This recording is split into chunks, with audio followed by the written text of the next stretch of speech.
Bonjour à tous. Je continue à vous partager des extraits du livre du cardinal Ratzinger, La communion de la foi. Entre la mort et la résurrection, l'arrière-plan des controverses modernes. Pardon. Celui qui meurt demeure auprès du Seigneur, et celui qui demeure auprès du Seigneur ne meurt pas.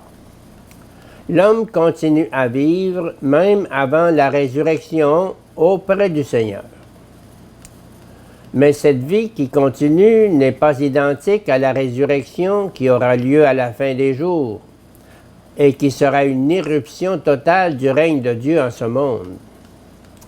À partir de ces données fondamentales de la foi, s'est formé le concept de l'homme composé d'un corps et d'une âme, et c'est ainsi que s'est développée une image de l'homme dans laquelle l'immortalité de l'âme et la résurrection des morts, loin de s'opposer, sont des expressions complémentaires pour désigner les étapes d'une unique certitude dans l'espérance.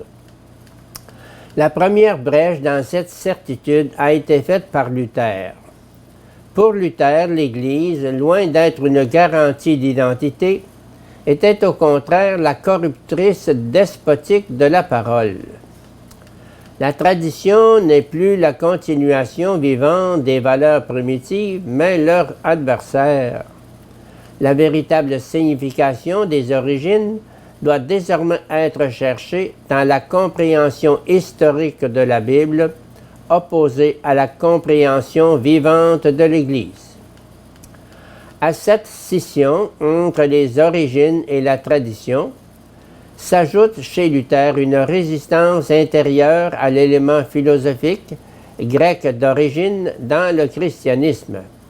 Le christianisme de l'histoire est fondé sur la fusion de l'héritage biblique avec la pensée grecque.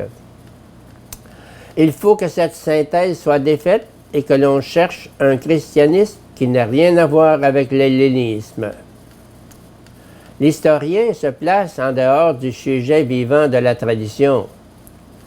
Ce qui témoigne de la rapidité du processus, c'est par exemple le fait que le catéchisme hollandais, paru 1 an seulement après le Concile, abandonna déjà l'enseignement sur l'immortalité de l'âme humaine.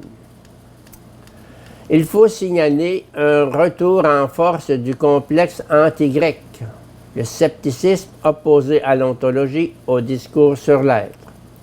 À cela s'ajoute une peur presque panique d'être accusé de dualisme.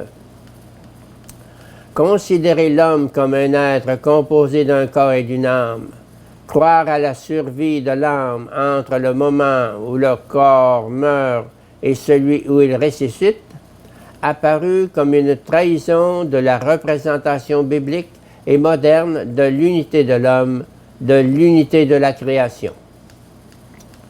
Contenu et problématique des nouveaux essais de solution. La pensée de Luther avait bien essayé de se représenter l'homme comme endormi entre le moment de sa mort et celui de sa résurrection. Mais alors se pose la question, qui est endormi? On ne peut pas se servir de l'idée de sommeil pour le corps qui se décompose progressivement. Si on rejette l'immortalité de l'âme, la résurrection elle-même est compromise, car une résurrection qui ne s'étend pas à la matière et au monde concret de l'histoire n'est pas une résurrection. La mention par la congrégation de la foi de l'impossibilité de renoncer à l'abri linguistique que constitue pour la chose même le mot « âme » s'impose de fait. C'est pourquoi il est légitime aussi qu'elle défende en même temps la résurrection de l'homme tout entier et l'immortalité de l'âme comme deux éléments qui ont un rapport et qui ont un étroit rapport entre eux.